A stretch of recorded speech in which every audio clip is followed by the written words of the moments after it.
Hi, I'm E.D. Lewis, and welcome back to my channel, E.D. Lewis Reviews.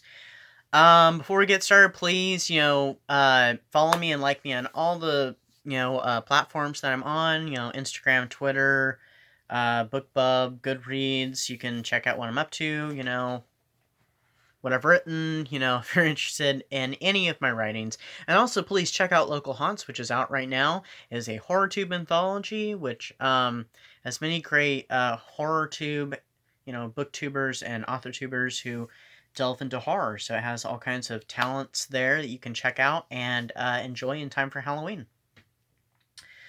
So, I'm trying to get this video kind of up and going because it's kind of a bit of a mishmash. Half of this video is going to be a review. Excuse me.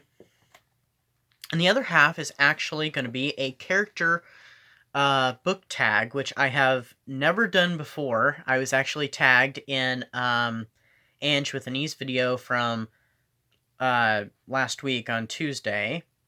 She was doing book tag Tuesday, and she's doing a character tag, so I'm going to do a character tag, which, and I will be tagging, sorry, I'm messing with my tab off to the side. It keeps giving me a little message. Since I'm not sure who's done what, and I'm still, easing my way into viewing a whole bunch of other booktubers right now, with my schedule the way it is at the moment, I'm actually going to be tagging a fellow booktuber and author, actually. So, if she's going to be watching, it's going to be Regina of Regina's Haunted Library. So if she's watching, I tag you in the character book tag. So, yeah. So, I mean, if you are not busy and you're up for the challenge, I would be really interested in your answers to the prompts. But, first, we're going to do... Where is it? I have a bunch of stuff with me today. We'll do a review on the movie, House of Dark Shadows, and the novelization by Marilyn Ross, House of Dark Shadows. Both came out in 1970. The film is based, and the book itself, is based off of the television series Dark Shadows, which was a Gothic television series, a Gothic soap opera from the 60s and early 70s. If you are familiar with it, which, I mean, I hope a lot of people are, because it's a pretty great show, and it's actually my favorite TV show of all time. But it follows the character of Barnabas Collins as he's released from his tomb after 2 centuries of being chained away after he became a vampire, and now he is trying to find a life for himself and rediscovers a woman who looks like his true love, Josette, who was lost after a mysterious death, as they say in the movie and in the book. They don't really say how she died, but I mean, if you're familiar with the TV show or even the 1990s series, or the Tim Burton film, you know that she died at Widow's Hill by, either falling off the cliff or jumping off the cliff, depending upon what version. And what version of events, because sometimes, even in the original show, it was sketchy, because it seems to... They imply that she jumped originally, then when you see it happen, to me it seems more like she just pulls away from Barnabas and falls to her death, so... I mean, it's up for interpretation. Most time they say she leapt from Widow's Hill, so... from the cliffs. But, there's many obstacles that put themselves in his way, including, a vampire that he makes, which I don't want to say too many spoilers, almost gets him caught, and he also gets offered a cure by a doctor who becomes very jealous because he loves another woman and not her. So, all kinds of obstacles in this movie. It's a great classic. It delves more into horror and less of gothic romance, unlike the TV show. It's a lot gorier than the 1960s series, which I think a lot of people complained about, but it's still enjoyable, and it has mostly the original cast. I think the only person from the TV show that's not playing one of the known characters is the character of Mrs. Johnson. She's played by a different actress whose name escapes me at the moment. Yeah, she's not even listed on the back cover. They only mention the ones from the original series, you know. Jonathan Frid, Joan Bennett, Grayson Hall, David Hennessy, Louis Edmonds, Thayer David, John Carlin, who passed away earlier this year, I do believe, Roger Davis, Nancy Barrett, Catherine Lee Scott, you know, the usuals. But yeah, it's very atmospheric and it's very gothic.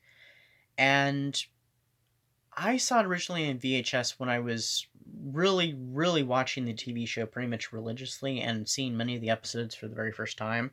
And I also saw the second movie, which is not as good as the first, in my opinion, but it has grown on me substantially, and I wish they would release the director's cut, which they were going to do, but I guess they lost the sound discs. They found the footage, but not the sound discs for it, is what I heard, so I have no idea.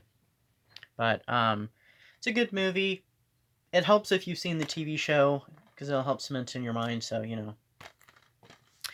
Now, as for the book, it's written by Marilyn Ross, who wrote many Dark Shadows books from the 60s and 70s, even a little bit after the show ended.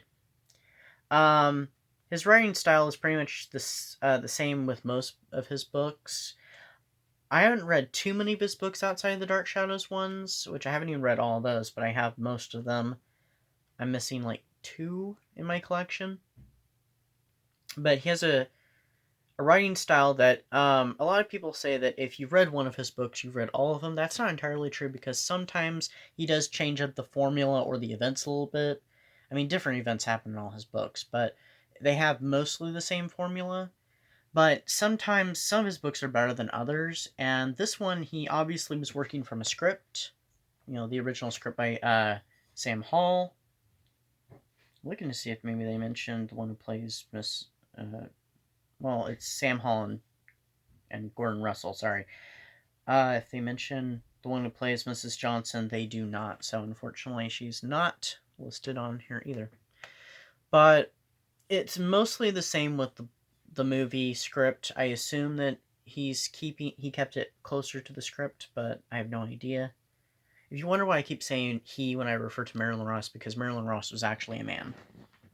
Marilyn was actually his wife. It was his second wife at the time. Because I think his first wife had passed years earlier before he started writing. And he used many different names, and one of them was Marilyn Ross. Because his real name was W.E.D. Ross, which he's published under that name too.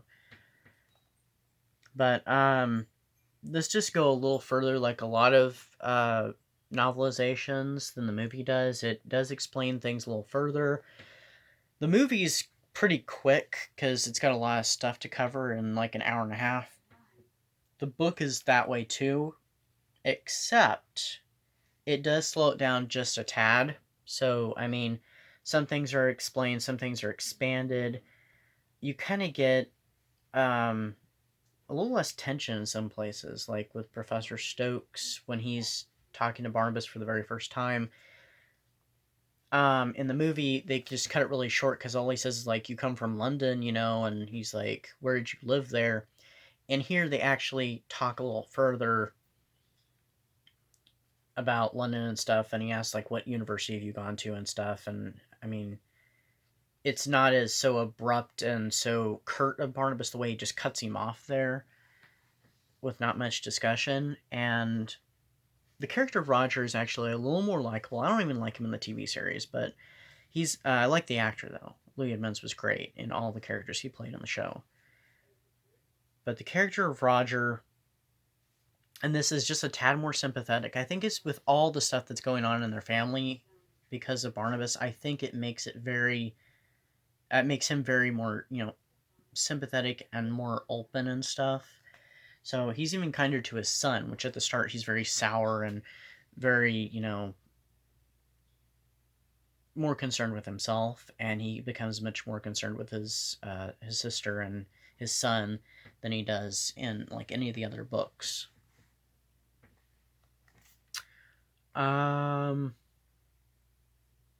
There was also a little bit more humor, I think, to this book, especially. There was this one part. It was such a small part, but like when Julia Hoffman comes in and she tries to confront Willie and she wants to know where Barnabas is because she's figured out, oh, he's the vampire, and that she wants to treat him and try to cure him.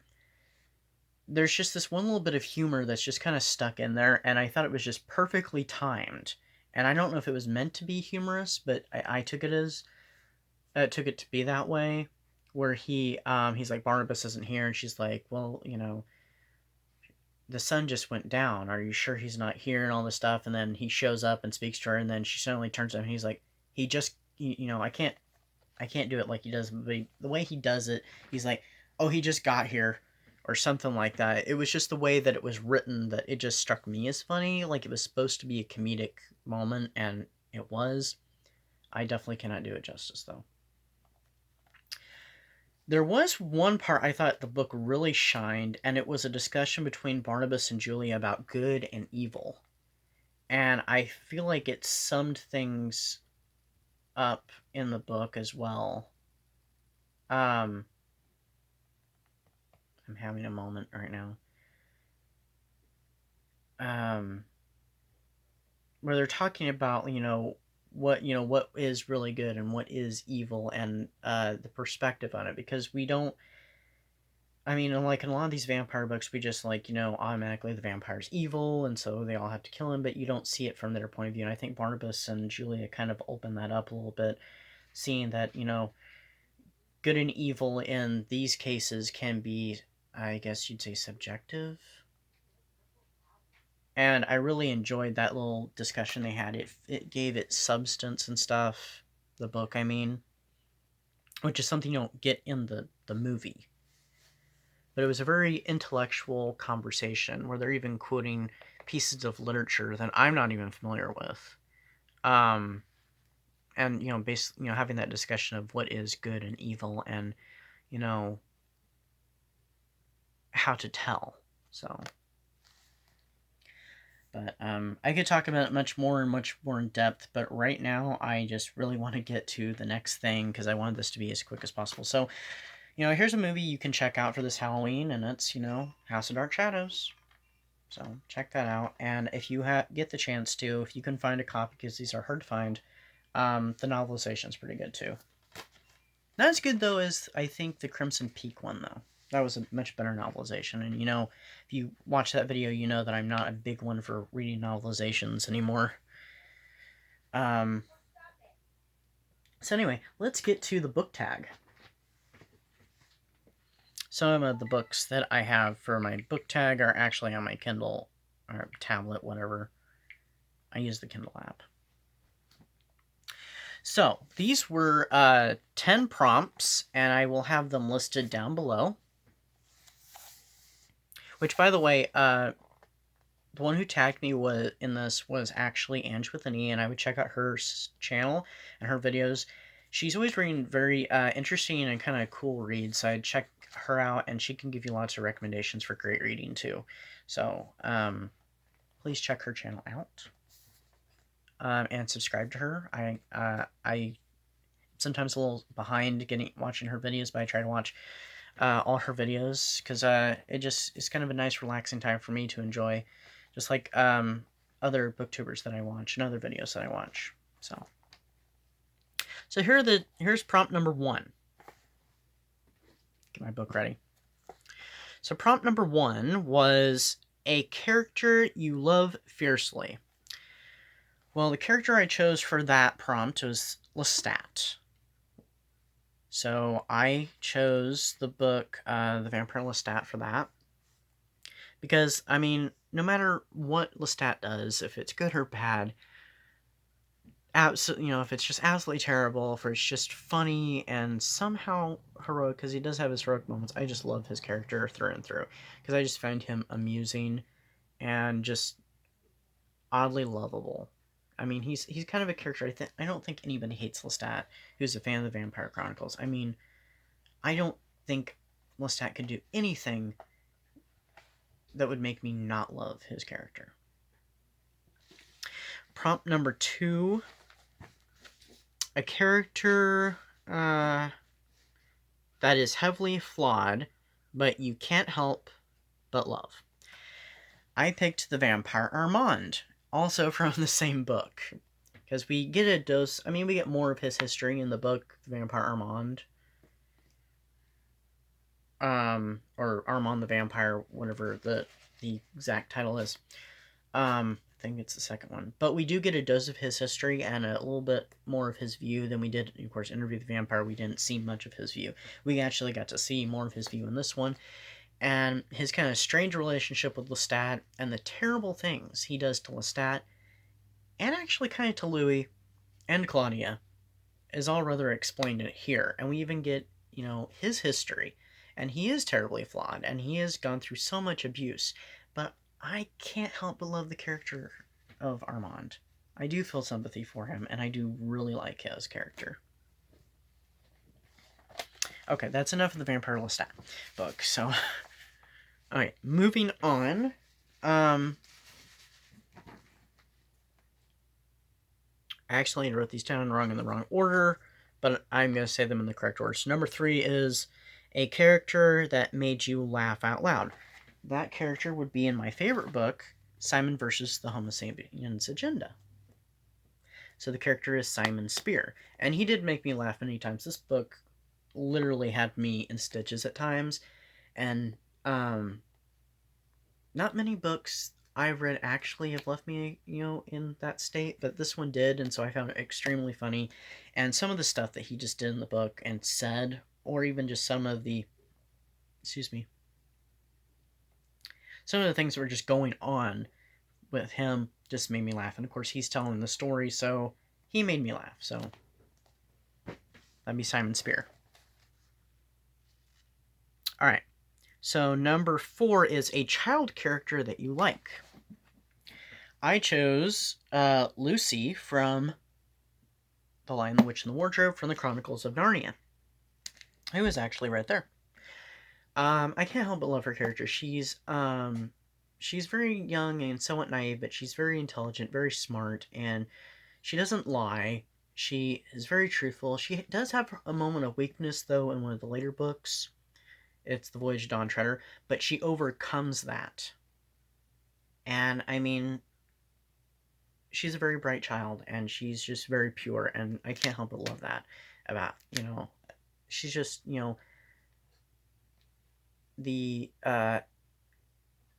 she's just absolute good. And so I think that's a great quality in a character such as her in a children's novel especially. So she's a role model, so I like her. Alright, so number 5, we're going back to the Chronicles of Narnia again. An animal character that you love.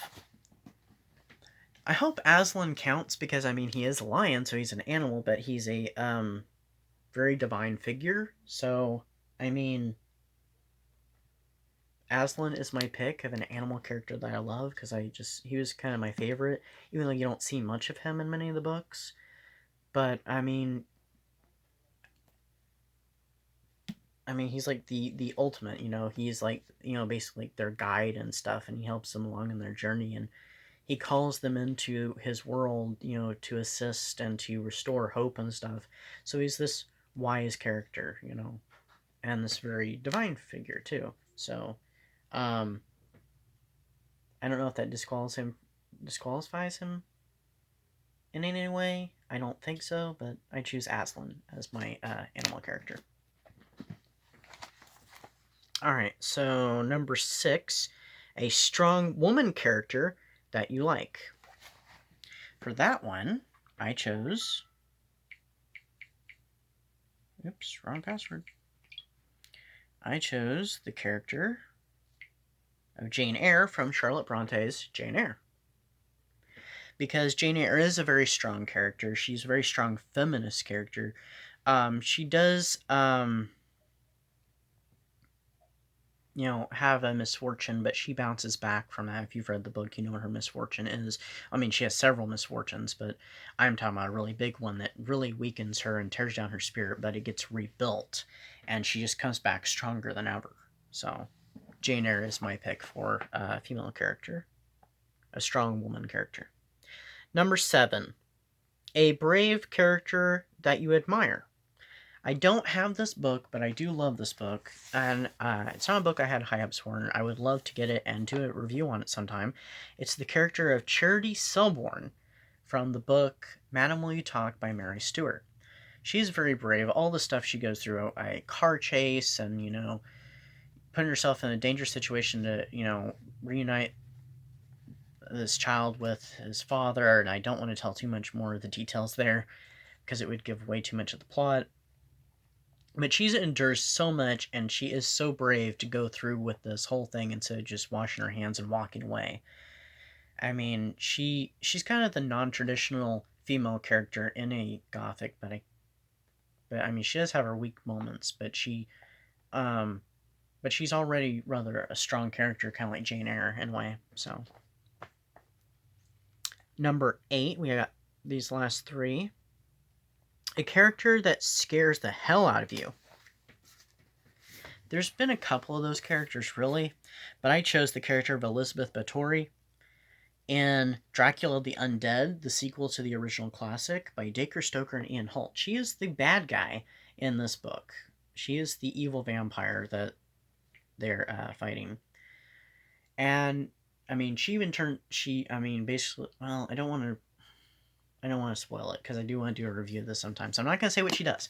But she did kind of scare hell out of me. Actually, the next character on the list I actually would count as another one to scare hell out of me, too. And that is number 9, a really mean character.